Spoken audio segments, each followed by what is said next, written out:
இப்போ சீமான் பார்த்தீங்கன்னா, மாடுகள வச்சு பொதுக்கூட்டம் நடத்துறது, மரங்கள வச்சு பொதுக்கூட்டம் நடத்துறது, மாட போய் டைரக்ட்டா மேய்க்கிறது, இதெல்லாம் வந்து ஒரு வித்தியாசமான கண்ணோட்டத்துல எடுத்துட்டு போறார்ல. இத பத்தி என்ன நினைக்கிறீங்க? இப்போ மலையில் மாடு மேய்க்கக்கூடாது, ரைட்டு. மலையை எம்சாண்ட் ஆக்க முடியுமா இந்த அரசு? அலோவ் பண்ணுதில்ல. அதாவது மாடு மேய்க்கக்கூடாது மலையில்.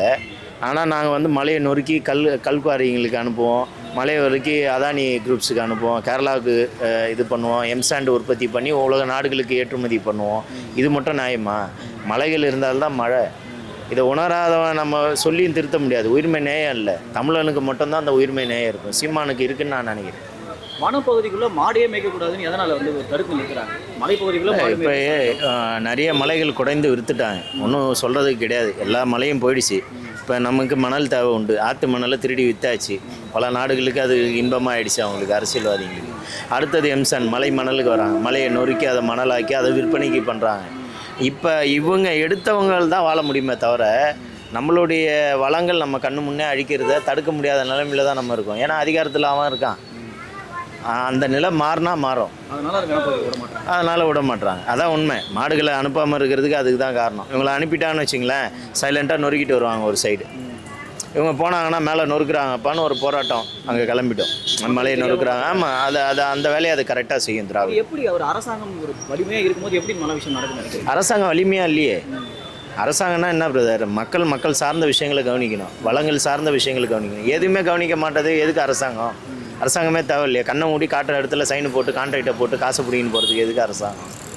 ஊழல்வாதிகள் அவ்வளோதான் ஆண்டுட்டாங்க. இதுக்கு மேலே ஆளை விடாதீங்கன்னு மக்களை தான் கேட்கணும், வேறு யாரையும் கேட்க முடியாது. ஒரு கருத்து கணிப்பு என்ன சொல்லுதுன்னா, இத்தனை வருஷத்துல இல்லாமல் இந்த 4 வருஷத்துல தான் தனியார் மயம் அதிகமாக ஆக்கப்பட்டிருக்கு அப்படின்றாங்க. இதை பற்றி என்ன நினைக்கிறீங்க? ஆமாம், அவனுக்கு தேவை கமிஷன் இல்லை. இப்போ நீ துப்புரவு பணி போராடுறாங்க, எவ்வளோ ஊழியர்களுக்கு போடுறாங்க, எனக்கு வந்து அரசு பணி கொடுங்கன்னு. அதை அட்வைசர்ன்ற ஒரு கம்பெனிக்கு நிறுவனத்துக்கு கொடுத்துட்டு அமைதியாக இருக்கான். காரணம்னா அட்வைசர் ஒரு 2% 3% அவனுக்கு வரும்போதெல்லாம், செக்குக்கு வரும்போதெல்லாம் ஒரு கமிஷன் கொடுப்பான். அதனால் அதை தக்க வைக்கிறாங்க. இப்போ நீங்கள் போக்குவரத்தை கொடுப்பாங்க, தனியாருக்கு கொடுப்பாங்க, என்னென்ன கொடுக்கணுமோ அதெல்லாம் கொடுக்க போகிறாங்க. அதான் உண்மை.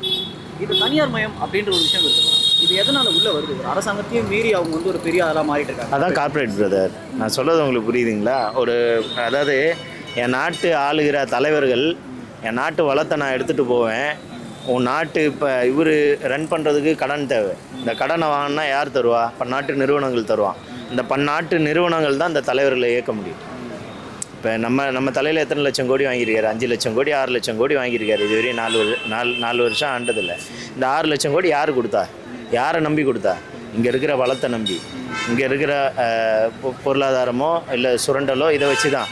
இந்த இடத்துல நான் வரணுன்னா நான் உனக்கு கடன் கொடுத்துருக்கேன், எனக்கு ஒரு ஃபேக்ட்ரிக்கு இடம் கொடு, கடன் கொடுத்துருக்கேன், இந்த மலையை கேரளாவுக்கு அனுப்பிச்சி விடு, அவன் என் பங்காளி தான், அவனை போட்டு கட்டோம் அப்படின்னு சொல்லும் போது என்ன ஆகும்? அவன் தானே ஏற்கிறான். இப்போ நீங்கள் ஜோக்கர் மாதிரி தானே இருக்கீங்க. சிஎம்மாக இருந்தாலும் சரி, அமைச்சராக இருந்தாலும் அந்த பன்னாட்டு நிறுவனுக்கு தரகு வேலை தானே பார்க்குற.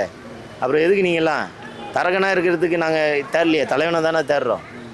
எப்படியாவது குட்டிக்கரணம் போட்டு வந்துடுறாங்க இந்த அதிமுக. மக்கள் சுதாரிப்பாக இருந்தால், மக்கள் விழிப்போடு இருந்தால், மக்களுக்கு ஒரு அறிவு இருந்தால் இந்த எலெக்ஷனாக அவங்க 2 பேரும் தவிர்க்கணும்னு நான் கேட்டுக்கிறேன். மக்கள் தமிழ்நாடு இந்த அளவு சுரண்டப்படுது, இது யார் அந்த அளவுக்கு ஒரு அதிகாரத்தை கொடுத்துமா நினைக்கிறீங்க? அதான் சொல்லிட்டேனே பிரதர், அதான் கார்ப்பரேட் தான், வேறு யாரும் கிடையாது. இப்போ விஜய் யார் ஏற்கிறான்னு நீங்கள் நினைக்கிறீங்க? கார்ப்பரேட் தான்.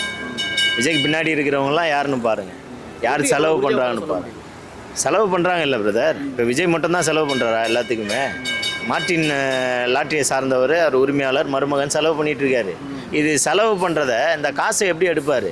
நாளைக்கு ஆட்சி அமைச்சா இந்த மாதிரி கான்ட்ராக்டு, இந்த மாதிரி குத்தகை, இந்த மாதிரி இந்த மலையை சுரண்டுறதுக்கு எனக்கு கொடு, இதானே பண்ணுவான் பிரதர். காலங்காலமாக இதானே நடக்குது. இதானே பிரச்சனை. இங்கே இதை மாற்றணும்னா மக்கள் மாறணும், வேறு யாரும் மாற முடியாது.